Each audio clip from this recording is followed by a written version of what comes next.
Hi friends, అందరికీ స్వాగతం. So మనకి ఎగ్జిట్ పోల్స్ అనేది ఎన్డీఏకి ఫేవర్గా వచ్చినాయి. మార్కెట్ కూడా ఇదే ఎక్స్పెక్ట్ చేసింది. ఇదైతే సర్ప్రైజ్ ఏం కాదు ఇది మార్కెట్కి. సో ఎక్స్పెక్ట్ చేసిన రిజల్ట్స్ వచ్చినాయి కాబట్టి మ్యాక్సిమం కేసు పాసిబుల్ ఉంది గ్యాప్ అప్ అవడానికి స్ట్రాంగ్గా. సో ఎన్ని పాయింట్లు ఓపెన్ అవుతుంది గ్యాప్ అప్ అనేది రేపు ప్రీ మార్కెట్ రిపోర్ట్ అనేది మనం అప్డేట్ చేసుకుంటాం, దాంట్లో క్లియర్గా తెలిసిపోతుంది. అయితే ఫ్రెండ్స్, ఇక్కడ ఫారెన్ పోర్ట్ఫోలియో ఇన్వెస్టర్స్ ఏం చేశారు అనేది మనం చూసుకుంటే ఇది లాస్ట్ 15 డేస్కి ముందు డేటా అనేది మనం చూస్తే ఇక్కడ వీళ్ళు ఏం చేశారంటే కన్జ్యూమర్ సర్వీసెస్ ఏదైతే ఉందో సెక్టారు, ఆ సెక్టార్లో ఇన్వెస్ట్ చేసినట్టు తెలుస్తుంది. రఫ్గా 733 కోట్లు, క్యాపిటల్ గూడ్స్లో 376 కోట్లు, అదేవిధంగా రియాలిటీలో 233 కోట్లు అనేది వీళ్ళు ఇన్వెస్ట్ చేసినట్టు తెలుస్తూ ఉంది.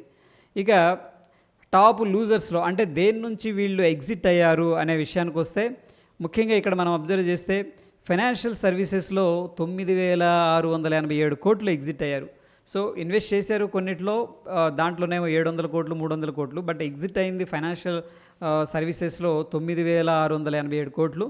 దాని తర్వాత ఐటీ సెక్టార్లో 5,574 కోట్లు. అయితే ఫ్రెండ్స్, ఐటీ సెక్టార్లో ఎందుకు ఎగ్జిట్ అవుతున్నారు అంటే మన ఇండియన్ ఐటీ కంపెనీస్ యొక్క ప్రైస్ టు ఎర్నింగ్ రేషియో కంటే కూడా యూఎస్లో ఉన్న కొన్ని IT companies price to earning ratio చాలా తక్కువగా డీసెంట్ అమౌంట్లో ఉన్నాయని చెప్పేసి వీళ్ళు ఏం చేస్తున్నారంటే ఇక్కడ నుంచి ఎగ్జిట్ అవుతున్నట్టు డేటా అనేది చెప్తుంది. అయితే ఇక్కడ కన్స్ట్రక్షన్లో 3,811 కోట్లు and oil gas, fast moving consumer goods, వీటి నుంచి కూడా ఫండ్స్ అనేది ఎగ్జిట్ అయినట్టు డేటా అనేది మనకు క్లియర్గా చెప్తూ ఉంది. అదేవిధంగా మనం ఇక్కడ డేటా అనేది అబ్జర్వ్ చేస్తే ఆగస్టు, సెప్టెంబరు, అక్టోబరు వరుసగా 3 months మనం డేటా అనేది చూస్తే ఎఫ్ఐఎస్ డేటా అనేది మనం చూద్దాం. వీళ్ళు ఏంటంటే కంటిన్యూస్గా సెల్లర్స్గా ఉన్నారు. సో దాని తర్వాత ఎవరు సపోర్ట్ చేశారంటే డిఐఎస్ అనమాట. వీళ్ళు 3 months ఎఫ్ఐఎస్ కంటిన్యూస్గా సెల్ చేసినప్పటికి కూడాను డిఐఎస్ ఏంటంటే వాళ్ళు ఎంత సెల్లింగ్ చేసినా సరే అబ్జార్ప్షన్ అనేది చేసి మార్కెట్ని స్టేబుల్గా ఉంచారు. ఇంకా చెప్పాలి అంటే కూడా బులిష్గా పైకి తీసుకెళ్ళగలిగారు. దాని తర్వాత మనం చూసుకున్నట్టయితే ఒక్క జనవరిలో మళ్ళీ అగైన్ ఏంటంటే సిగ్నిఫికెంట్గా సెల్లింగ్ అనేది స్టార్ట్ చేశారు. ఫిబ్రవరిలో స్టార్ట్ చేశారు. దాని తర్వాత మార్చిలో మాత్రం న్యూట్రల్గా ఉన్నారు. కొద్దిగా 3,314 కోట్లు ఎఫ్ఐఎస్ బై చేయగా చూడండి ఇక్కడ హ్యూజ్ మనీ అనేది డిఐఎస్ దగ్గర నుంచి రావడం అనేది జరిగింది. ప్రాబ్లం ఏంటంటే మనం చూస్తే స్పెక్యులేషన్ మనీ అయి ఉండొచ్చు, అండ్ మార్చి క్వార్టర్లో సెటిల్మెంట్ కూడా ఉంటుంది కాబట్టి ఇక్కడ చూస్తే 56,312 కోట్లు డిఐఎస్ దగ్గర నుంచి రావడం గమనార్హం. దాని తర్వాత మంత్ ఏప్రిల్లో కానీ మేలో కానీ మనం చూసుకున్నట్టయితే ఇన్ఫ్లో అనేది బాగానే ఉంది, బట్ ఎఫ్ఐఎస్ అయితే కంటిన్యూస్గా స్టిల్ సెల్లింగ్ చేస్తూ వెళుతూ ఉన్నారు.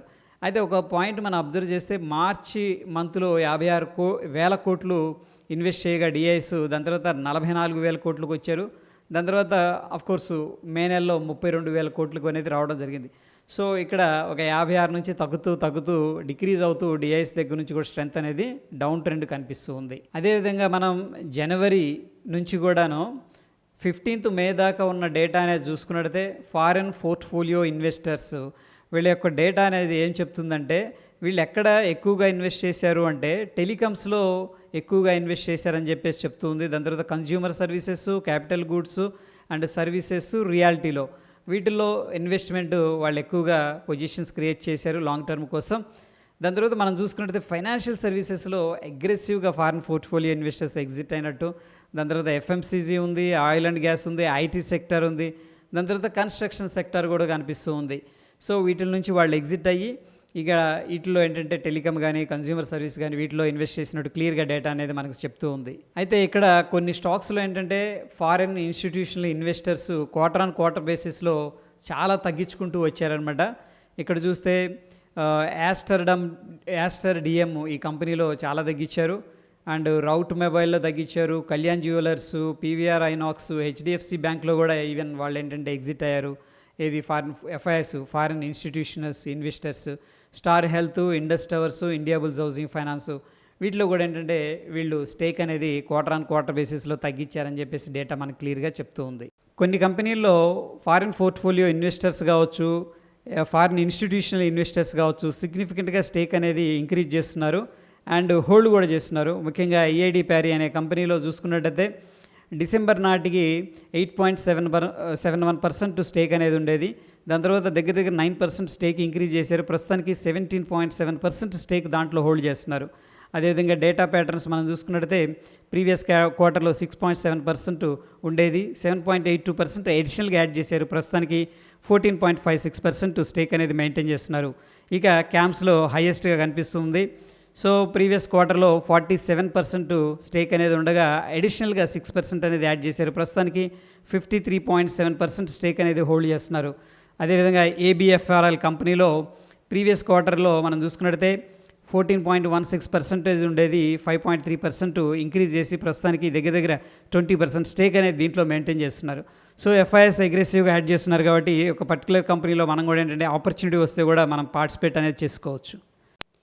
అదేవిధంగా కంపెనీ ప్రమోటర్స్ స్టేక్ అనేది ఇంక్రీజ్ చేస్తూ వస్తున్నారు. ఏఆర్ఈఎం అనే కంపెనీలో ప్రీవియస్ క్వార్టర్తో చూసుకున్నట్టయితే 28% ఉండేది, అడిషనల్గా 4.8% స్టేక్ అనేది బై చేశారు. ప్రస్తుతానికి 32.86% అనేది మెయింటైన్ చేస్తున్నారు. ఐసిఐసిఐ జిఐలో కూడా జనరల్ ఇన్సూరెన్స్ కంపెనీ అది, దాంట్లో కూడా ఏంటంటే లాస్ట్ క్వార్టర్ నుంచి క్వార్టర్ చూసుకున్నట్టు 3.36% స్టేక్ అనేది అడిషనల్గా బై చేశారు. టోటల్గా 51.27% అనేది ఇంక్రీజ్ అయింది, మెయింటైన్ చేస్తున్నారు. జేఎస్డబ్ల్యూలో మనం చూసుకున్నట్టయితే 1.87% స్టేక్ అనేది ఇంక్రీజ్ చేశారు. టోటల్గా 6.5% మెయింటైన్ చేస్తున్నారు. జైడస్ వెల్లో 0.47% స్టేక్ అనేది ఇంక్రీజ్ చేశారు. టోటల్గా 69.6% స్టేక్ అనేది మెయింటైన్ చేస్తున్నారు. ఇక గ్రాసిమ్ అనేది చూసుకున్నట్టయితే 0.31% స్టేక్ అనేది ఇంక్రీజ్ చేశారు.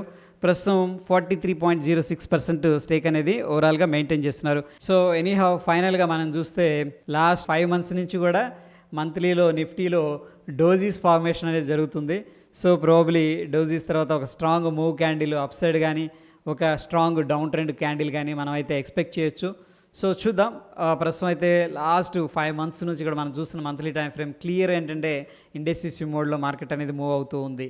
సో ఎనీహౌ చాలాసార్లు ఏంటంటే మనం వింటూ ఉన్నాం, ఎఫ్ఐఎస్ సెల్లింగ్ చేస్తున్నారు, డిఐఎస్ కంటిన్యూస్గా బై చేస్తున్నారు.